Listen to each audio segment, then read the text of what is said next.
But basically, this is the Empower You online orientation, just understanding our system of care and our approach to doing what we do. I know we're a little bit behind schedule, so I'm going to try to speed things along a little bit. But if you guys have questions, please do not be afraid to ask. The dumb question is the one you don't ask, right? So the learning objectives here is just to understand the mission, vision, and values of Empower You, to understand the children's system of care, its partners and processes, to understand the different services, provider roles, and how they relate to one another. Learn how to properly use cyber. That includes notes and treatment plans, etc. Learn how to use our website to submit invoices and attend supervision. And understand the knowledge, skills, abilities, and other characteristics, key success factors, and key performance indicators associated with the work that we do. Our mission is pretty simple. Mission and vision is pretty simple. Empower You is a learning organization that strives to create sustainable change with the children and families and communities we serve through innovative and sustainable therapeutic programming. And our vision is to be a system leader in creating opportunities for clinicians to grow and develop while enhancing their value propositions to those that we serve. Our values, and this is right from our board and our main office here: advocacy for the children and families that we work with, collaboration with the child and family teams, communication with the child and family teams and each other as well, empathy for those that we serve, integrity in the work that we do, respect for those that we work with, including the children, the families, the care managers, and ourselves, and transparency in what we do. We aspire to inspire. We really want families to push very hard through their challenges, persist through their challenges, and we also want to raise the bar, not just for ourselves, but for other agencies as well. Our values are an integral part of what differentiates us from other provider agencies. And as a member of the Empower You family, we expect that you would defend these values and how you perform your services. So our children's system of care, you can see it's broken down into two different levels. Everybody can hear me, right? Yep. Okay, so it's broken down into two different levels. You have the state and you have the county level.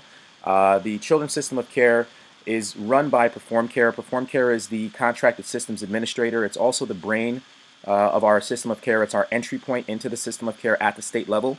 Everything that we do at the county level then goes back up to the state, and all the information is housed there by Perform Care and their system, which is named Cyber.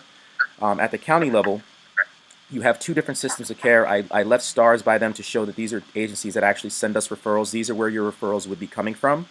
One is the care management organization. The other is mobile response and stabilization services. Mobile response and stabilization services, when a child goes there, usually they've experienced a crisis level event, and it might just be an 8-week authorization that they get from a case manager at that point.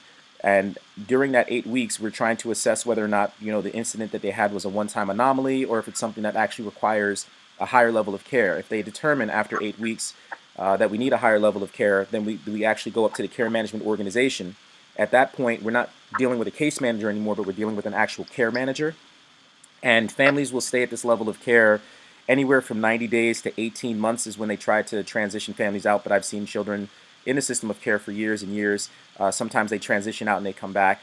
And then also below that on the county level, you also have the family support organization, where the families are assigned a family support advocate. 9 times out of 10, this is a parent of a child in the system of care, or that maybe was in the system of care, maybe graduated successfully or aged out. But usually this is their way of kind of giving back to parents who may not have all the resources or know about all the resources that they have at their disposal. So the Family Support Organization, they don't send referrals, but they are a good partner for us to promote services, tell them what we have to offer. They are advocates for the families directly to educate them on what their options are. Just to go into that a little deeper, how families get enrolled into our system of care. We're going to talk about the CMO level first, and then we'll talk about mobile response. At the CMO, a parent calls Perform Care, that central brain that I talked about before, and they call and they speak to a clinician at Perform Care, and they discuss their child's issues, whether they're at home, school, or in the community. At that point, the clinician at Perform Care requests a licensed mental health clinician, usually an LCSW or an LPC, to conduct a biopsychosocial assessment, which provides a diagnosis that goes into collateral contacts with school, community-based, plus home. And at that point, Perform Care will then review that report and determines whether or not the youth will qualify for CSOC or Children's System of Care services, and will make a referral to the care management organization for care management services. The other way into the system of care, again, is through mobile response. In a mobile response situation, a child experiences a crisis level episode, whether it's a violent episode at school, or maybe a violent episode at home, and mobile response will actually respond at that point skipping the triage or the call from Perform Care, getting them enrolled in the system. They'll come out there themselves and they'll enroll the child in the system of care, and they'll conduct the assessment as well. So they'll skip over the whole getting a provider to come out in a couple days. They go out there and they do it live then and there. At that point, mobile response requests 8 weeks of services to determine whether or not to seek a higher level of care or to recommend the child maybe go to outpatient or some type of follow-up services.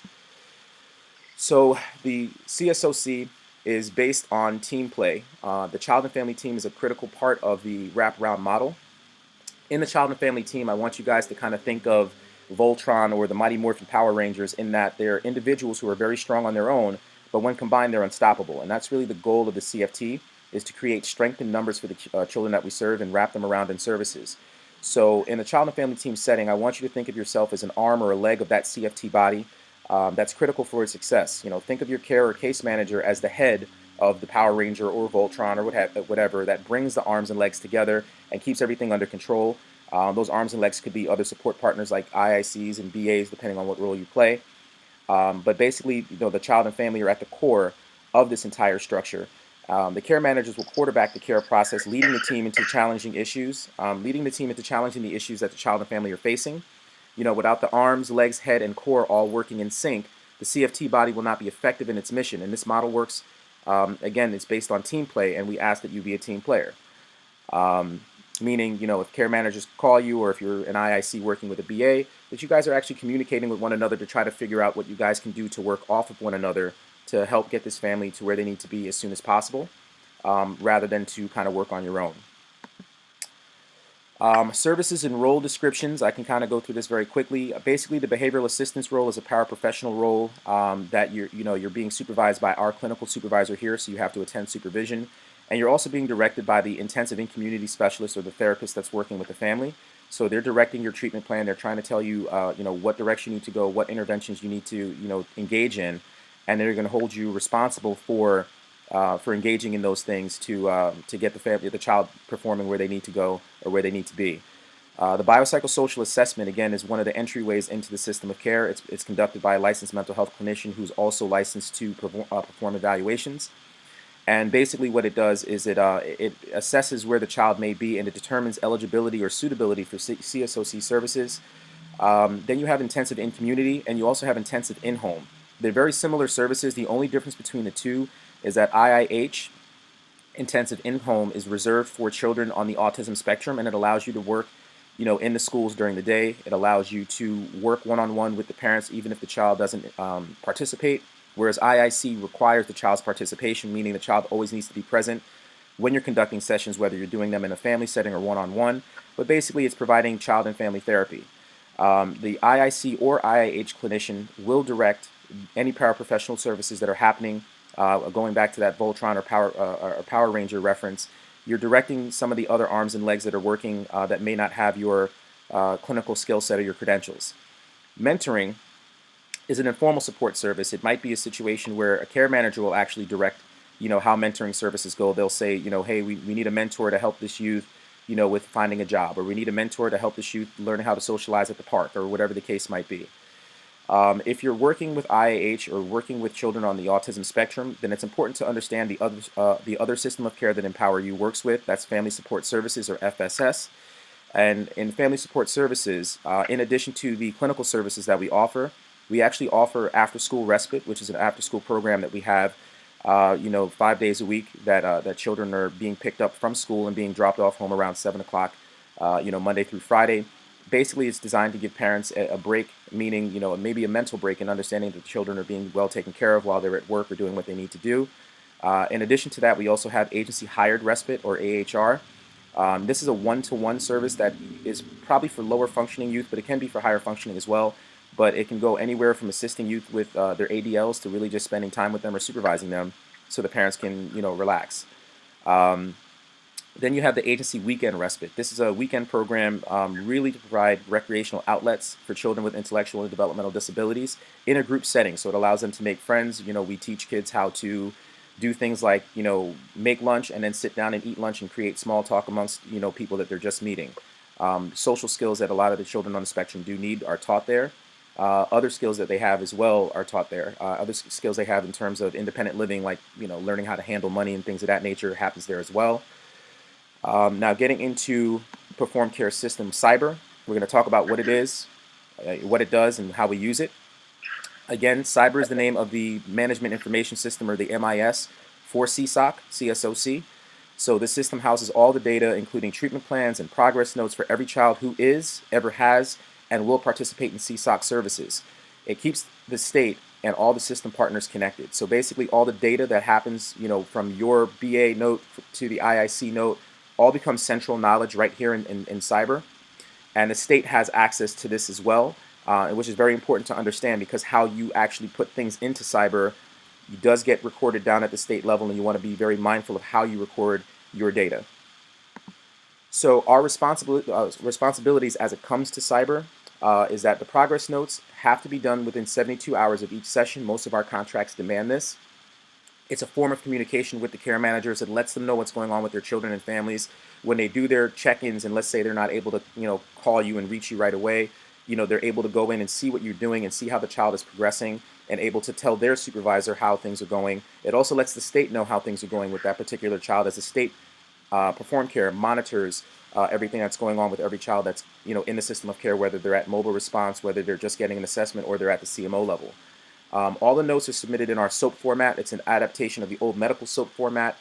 SOAP stands for the session summary, the objective, which should be a clinical objective that is tied to the treatment plan, the assessment, which is an assessment of how services are going, but also how the youth's mood was, how the parents' mood was. For licensed clinicians, it's more of a mini mental health assessment that goes there. And then the P is the plan for your next session. And essentially, your plan for the next session should tie back into your session summary for the next note that you create. But sometimes things happen in between, and there might be other situations that you need to address, because something may have happened, between this week and last week. From the last time you saw the youth to the next time you see the youth, something may happen that you need to address first and foremost. So maybe that plan that you had from last week kind of gets altered and becomes a new session for this week.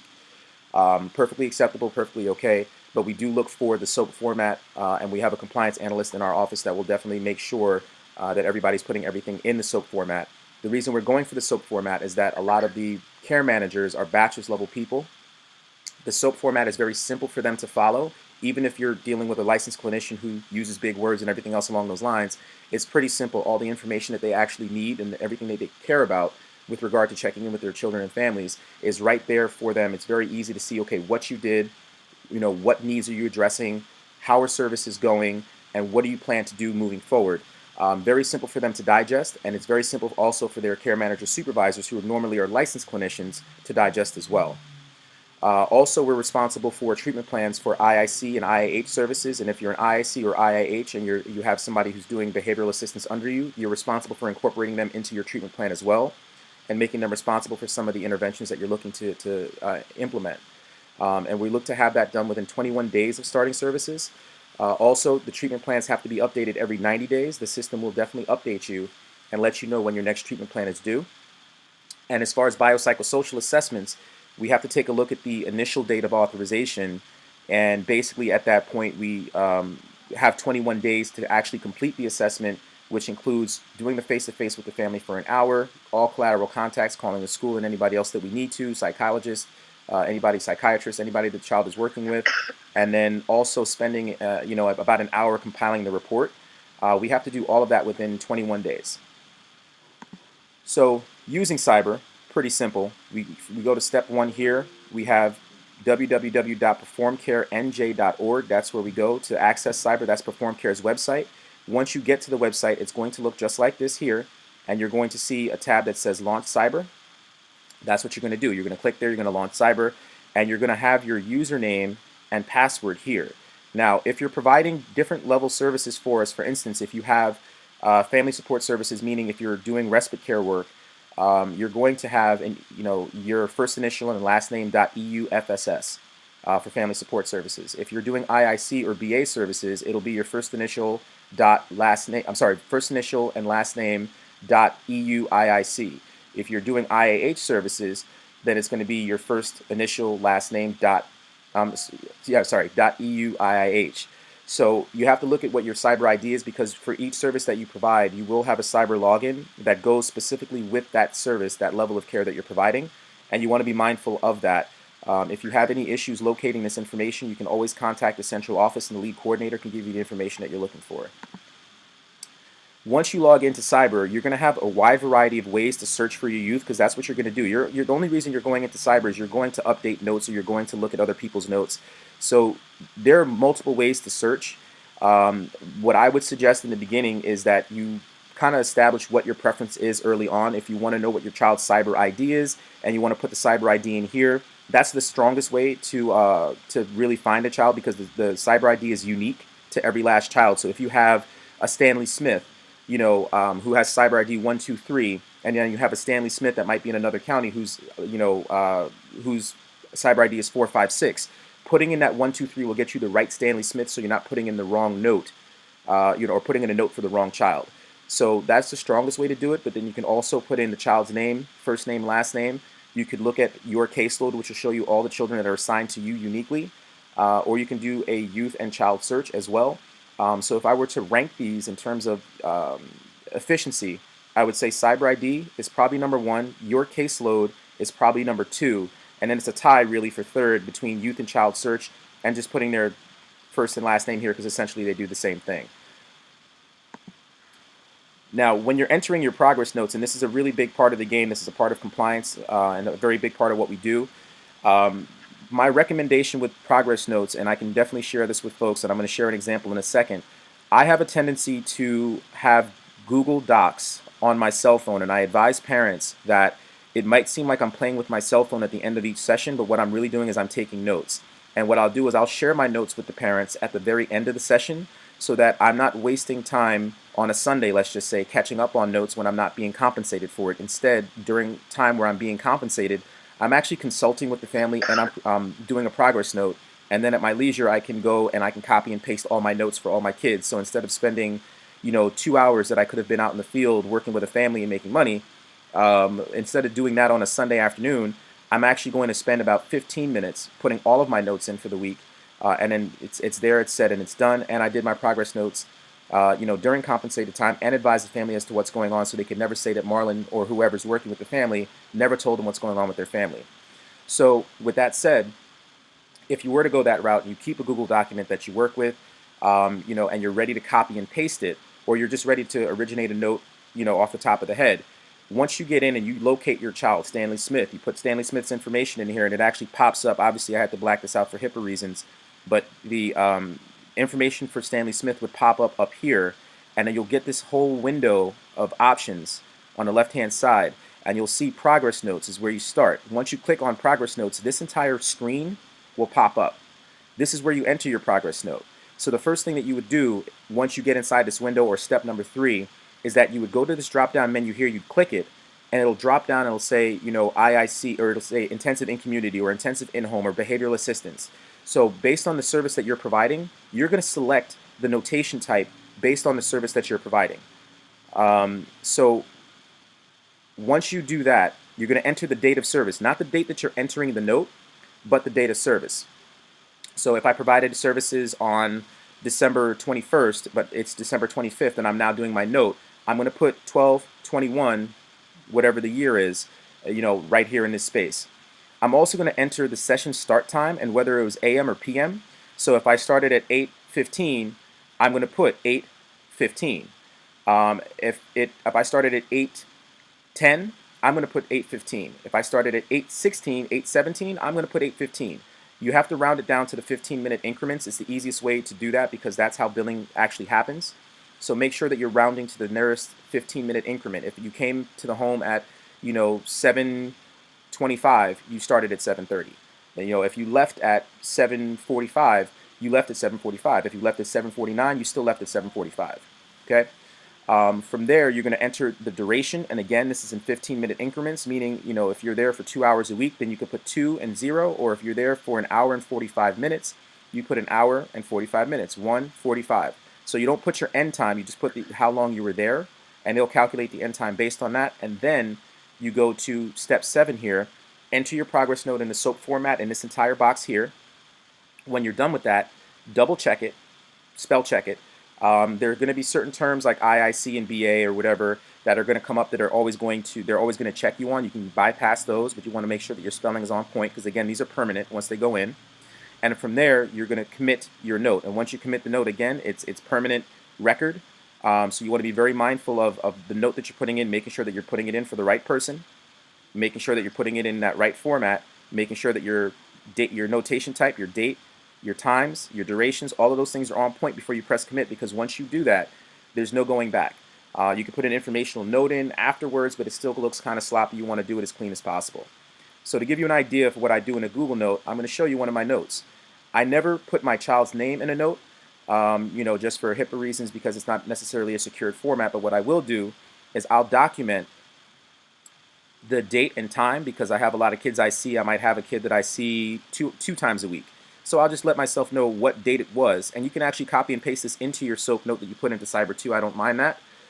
From there, I go into the entire summary of what we did. I kind of keep it short. Less is more. Objectives. These are objectives that are tied to this child's treatment plan. He needs assistance with organization and routine development. So that's why I'm addressing that objective, and I'm showing that in the summary, the session summary that I put in. I say observation and rapport building. Why? Because those are the two most critical activities when you first meet with a child. You're doing observation on that child. You're trying to figure out what's going on with the child, how you can bring your skills and your knowledge and other characteristics to help that child. And you're also building a rapport with that child so that when you finally realize what direction you need to go to get the results that you're looking for, you have the referent influence with that child or the influence with that child to be able to create the change that you're looking to create. The assessment. Again, if you're a clinician, this is more of like a mental health assessment. If you're not a clinician, this is really just more about, how the session went kind of thing and how services are going. So, in this one, the youth continues to demonstrate issues with focusing and following directions. It's becoming a pattern that needs to be reestablished at the beginning of each session. That authority needs to be reestablished in order to properly manage his behavior. So I'm telling the care manager and any other provider that's working with the family what I'm experiencing in the field. It's a very important part of the game because there are other providers. We talked about the Voltron, the legs and arms. Sometimes when they don't speak to one another, they speak through reading each other's notes. They communicate through reading each other's notes. So it's important for you to understand that maybe you're seeing the same challenge that the BA is seeing if you're an IIC, or if you're an IIC, or sorry, if you're a BA, you're seeing that the mentor is experiencing the same challenge, or the care manager is experiencing the same challenge. It's very important to communicate with the team this way. And then again, it's the plan moving forward. Plan moving forward should be tied into something that the child needs as a part of their treatment. And again, hopefully, if nothing major happens between sessions, this plan should translate right back into the summary for the next note that you put in. Treatment plans. Treatment plans are very, very difficult, so I'm not going to really get into them other than to say that we do have a service for clinicians, and I do recommend it. This is a very complicated system to use, but basically with this particular treatment plan module, very similar to how you were looking up the child's information before, you look up your child, and instead of clicking progress notes, you're going to click treatment plans and assessments. That opens up the treatment planning module. This is the treatment planning module here. And basically from there, you're going to, just like you're doing your progress notes, you're going to click up, you're going to add new, and then you're going to tell them what type of notes you want to add. So you can say what type of plan you want to add. So it'll be like a BA IIC plan. It could be an IIH plan. Whatever that plan is, you have to open up a plan of that type. And then from there, you complete what we call the matrix. The matrix is where we talk about the demographics. I mean, a lot of stuff is very redundant in the matrix, but you have to do it. A lot of this stuff you actually collect on intake, so you can take your intake forms and actually copy a lot of it from there for your initial, or it's already in the system for you. You just got to copy it. But then after that, you're talking about strengths, you're talking about needs, you're talking about interventions. It's a very complicated process. It takes people a lot of time to do. We have somebody in-house that does them for $35 an hour, and it basically takes them an hour to do a note. And for the $35 an hour, especially for our full-time clinicians who have 30 hours a week in the field, they actually don't mind spending it whatsoever because you spend it once every 90 days, if that.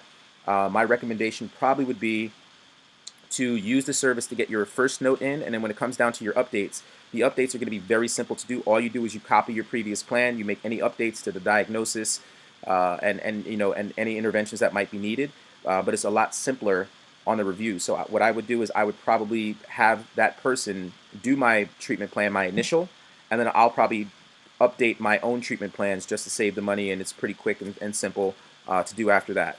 This way you stay in full compliance. Is this person available during, like, when is this person available?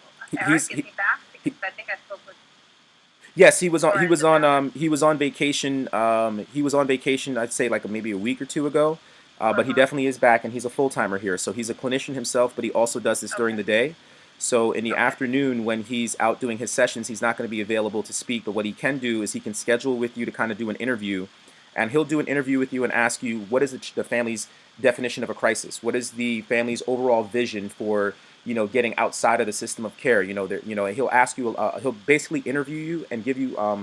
He'll set up your entire matrix for you, and then he'll say, okay, well, give me a strength that the child has. Give me a strength that the parent has. Give me a strength that you have that you're bringing to the table, and how can we apply that into treatment for this child?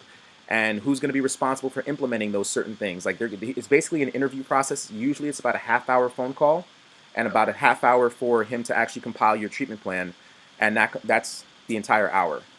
So basically, it consists of an interview, then he does the paperwork, and then he actually sends it to you for approval, and then you commit it yourself. Oh, okay. That's great. Okay. So he's back, though. Yeah, he's definitely back. Definitely back. Okay. So getting to the fun point that everybody wants to, everybody's always curious about, how to submit invoices is a very important thing. I put a reminder down here that we do need the original paperwork mailed to our central office, which right now is 78 John Miller Way, Suite 314, Kearney, New Jersey, 07032. Basically, when you're going to get paid, you go to our website, which is www.justempower.me. You go to our website, and you're going to see the menu at the very top. When you get to the menu, you're going to go over to the Providers tab. You're going to click that, and it's going to open up this entire screen that you see here. You see that we have care delivery, so you can actually submit treatment plans this way and have somebody put it in for you as well if you can't do the interview on the phone. But you're going to look over at payroll. You can see the payroll schedule. You can download the payroll schedule for the next year. You can also enroll in direct deposit, which most of you do. We're direct deposit only, but everybody has been here before to enroll in direct deposit. And you're going to go right below that to the very bottom where it says Submit Invoices. So you click the Submit Invoices link, and then you follow all the prompts on that page. So basically, for every service that you provide, you submit a different invoice. So if you're providing BA and IIC, which some of our master's level folks do, you're going to put one invoice for your behavioral assistance work, and then another invoice in for your IIC work. But you're going to follow the prompts. Every question has a prompt, and everything is it's going to be very easy and simple to go through. I didn't show it here, but it's very simple to go through. Probably takes a few minutes, to hammer out an invoice. And then on the other end, when you press send, I actually get an email to let me know that I got a new invoice in, and then we start processing it for payment. So the next thing to understand is the payment cycle and how that all works. So the way that we work here is that all of our claims, meaning your invoices, have to be submitted by 11:59 p.m. on Monday.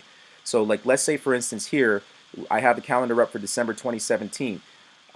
Everything that's submitted by 12/4 by 11:59 p.m. that Monday is going to be paid 2 weeks later, the 18th. Why 2 weeks? Because we need time to process everything. We want to make sure, A, that you're compliant with everything. We give you time to get compliant with things too, because sometimes people, we get it, people want to get paid, but sometimes they don't want to do all the work that it takes to get paid properly. We give them extra time to get that done.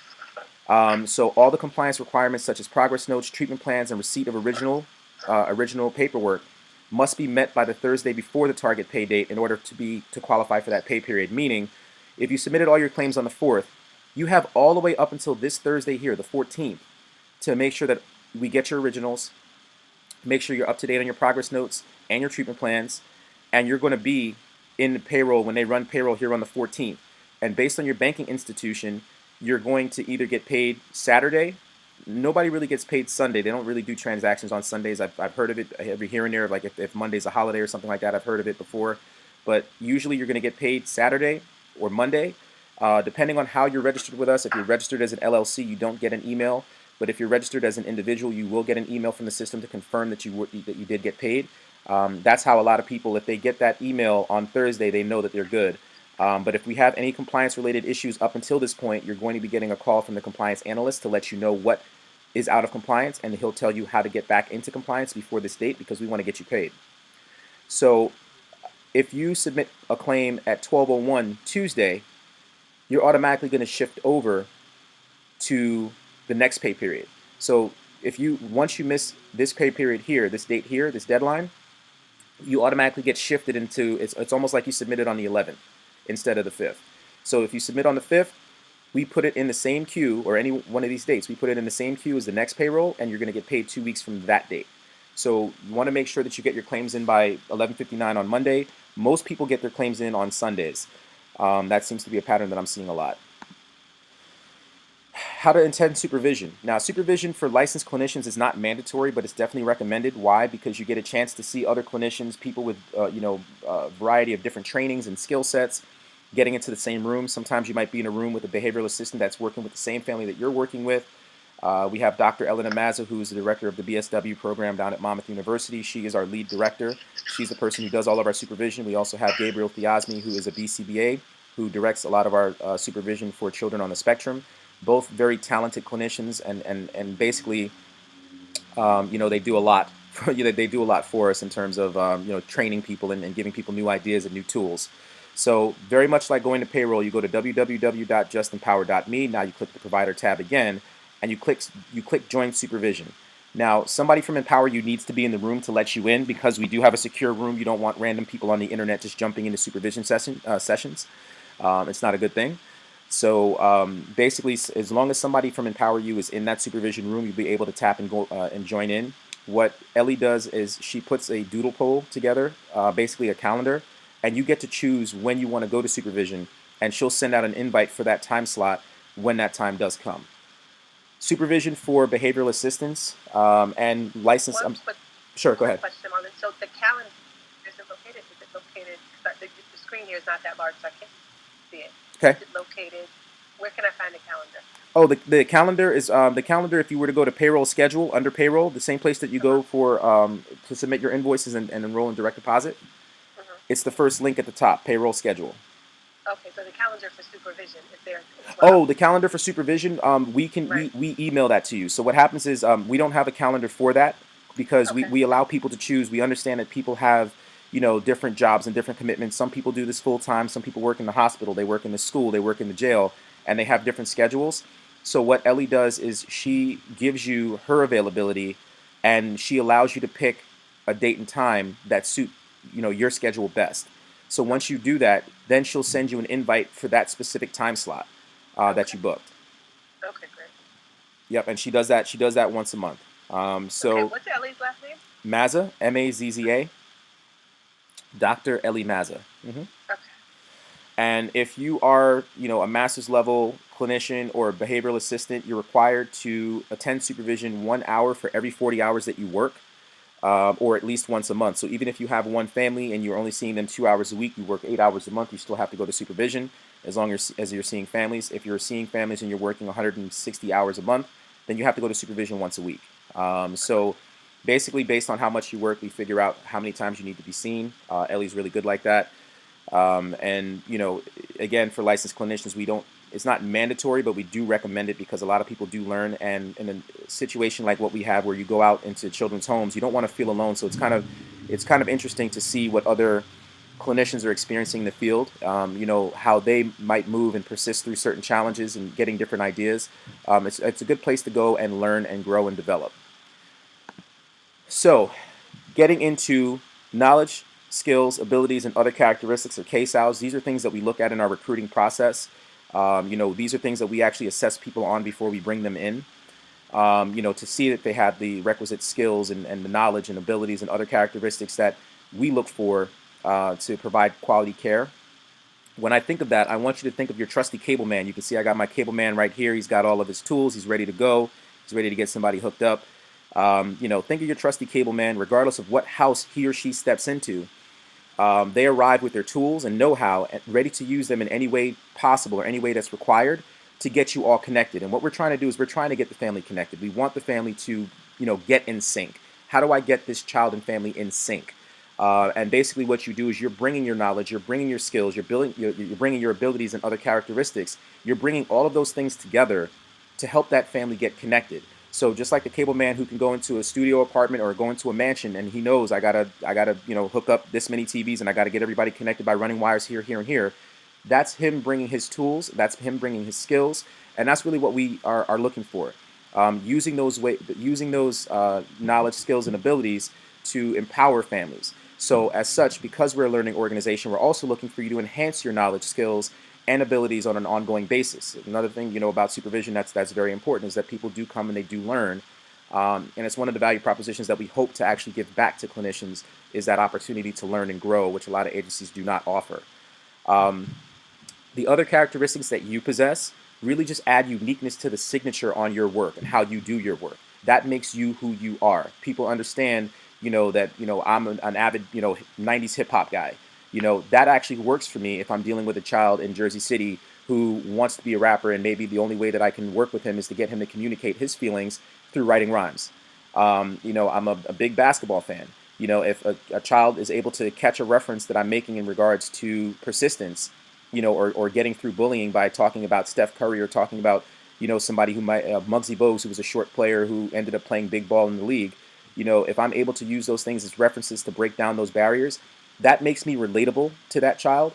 And that's that other characteristic that I'm talking about, that personal touch that people actually connect to. All right. Key success factors. I don't know why this is highlighted. I'm not the best with computers. I apologize. But key success factors is really your way of telling these are the things that you should do to be successful in doing this. We have a lot of licensed clinicians who make six-figure income doing this full time, only working in the afternoons. Some of them work during the day if they do IAH. And these are things that they all do well to keep themselves busy on an ongoing basis. They don't wait for us to send them referrals.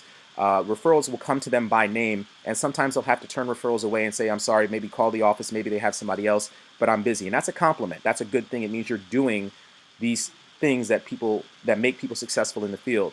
Those things would be communication with the care managers in the CFT.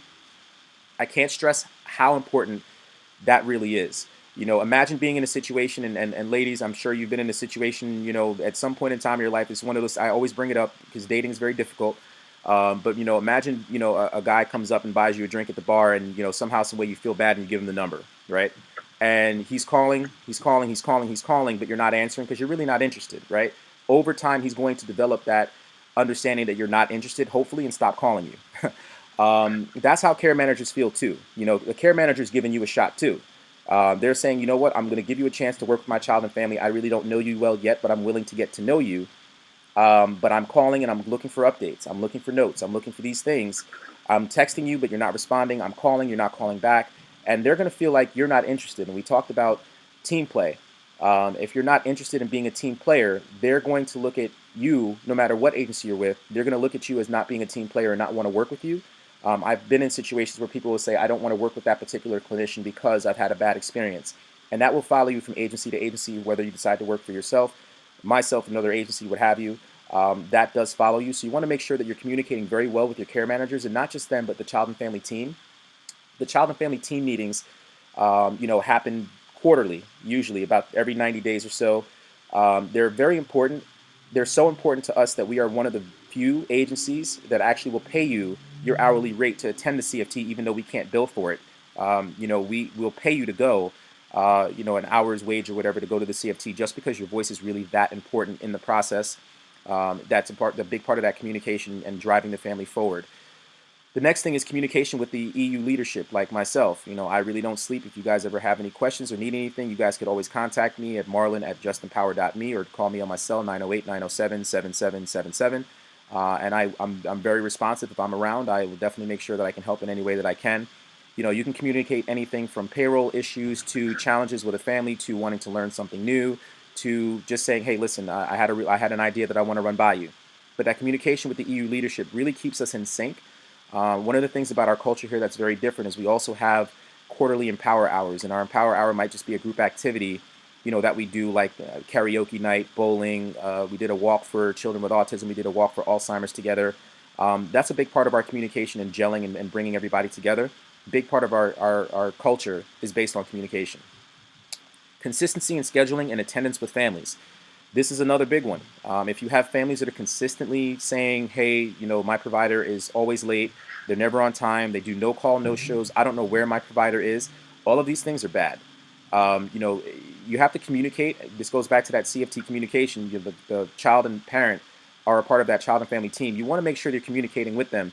You know, I don't know who's up in northern New Jersey at all, but you know, I get stuck on 495 all the time, and sometimes a 15-minute ride to Secaucus from Edgewater can take me an hour. And in that hour, I'm already late for my session. But if I call ahead and say, I'm stuck in traffic, I apologize, this is where I am, but I am on the way, that's enough for me to avoid a complaint from a parent to a care manager to talk about me being always late.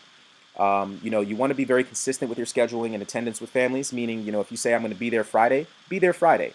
Unless something earth-shattering comes up, you should be there Friday. And the worst thing you could do is not show up and not call. At least let the parents know what's going on, offer some level of an apology, and then offer some type of solution. Maybe can I come on Saturday at 10 instead? Another thing that I can talk about in terms of scheduling is that if you're working in different cities, what I recommend is, like, for instance, if you're a clinician, this is all based on travel. If you're a clinician that's working with a youth in Jersey City, and we send you another request for a youth in Jersey City, and it's in the same neighborhood or fairly close, try to see them kind of back to back. Give yourself a 15, 20-minute buffer, because this way you're not dealing with the major highways too much, and you're able to get from one appointment to the other. But if you're going from Jersey City to Union City to North Bergen, all in the same day, it's going to be a little strenuous. So if you're going to try to accept referrals, try to bulk them together. We have a lot of successful clinicians here that have their Jersey City day, they have their Patterson day, they have their Fort Lee day. And a lot of folks kind of structure their schedules based on that, and they're able to knock out a lot of hours, see their families, and be very consistent in their scheduling and attendance with those families. Next is mindfulness as to your availability and your limitations. We all have limitations, we're human.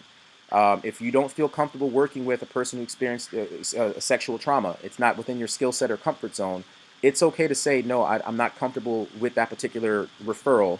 You know, can we try somebody else? We're still going to call you back for more referrals. It's not going to be a problem. You know, sometimes it's more beneficial for you to say, you know what, I don't have that. No, I can't do that. And that's more than fine. Knowing your limitations is a big part of the game. Understanding your availability is also a big part of the game, because sometimes we'll have clinicians or paraprofessionals that'll say, you know, I'm available for, yeah, I can take one more family, I can take two more families, and then you give them another family, and they're like, wait, I'm sorry, I'm booked. And that makes us look bad, because now we're booked to capacity. We have 400 some odd kids right now in our program, and we only have but so many providers, maybe 100 or so, right? But that's statewide, that's all over the place.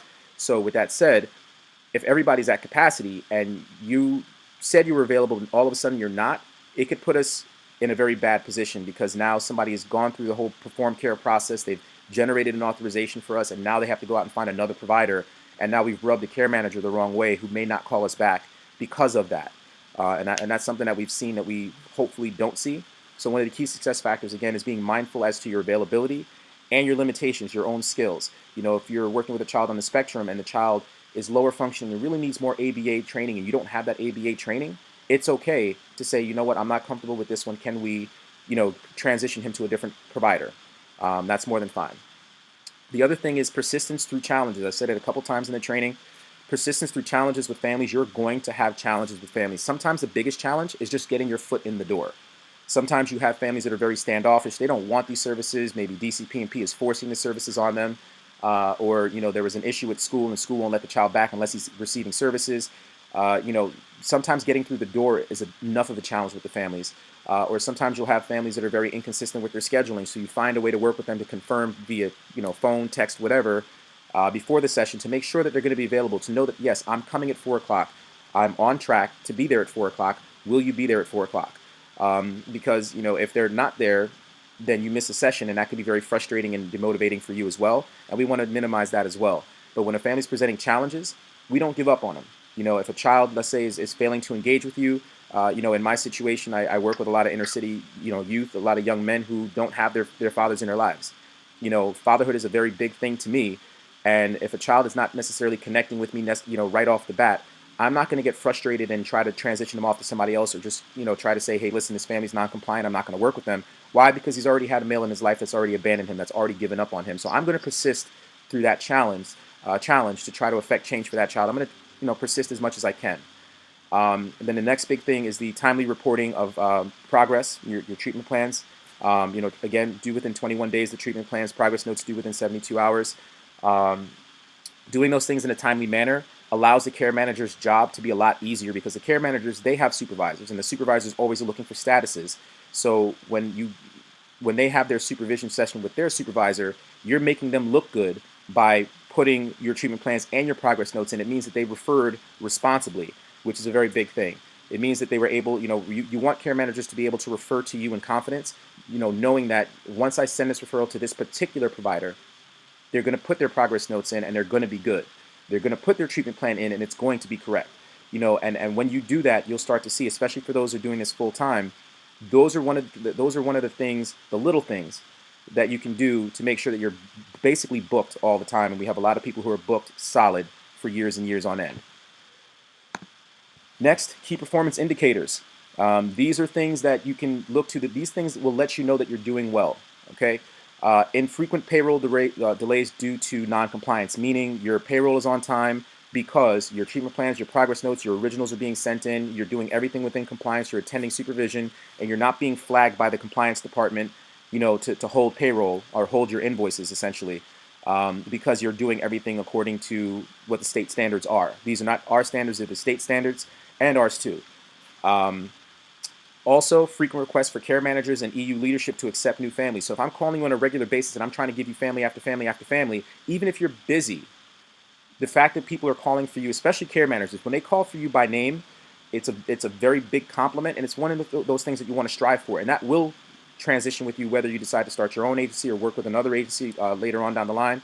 Once they hear your name, they know that there's going to be quality associated with your name, and that's why they're calling with you in mind. They're calling because they understand your knowledge, skills, abilities, and other characteristics that you bring to the table, and they appreciate it, and they have you in mind specifically with regard to one particular family.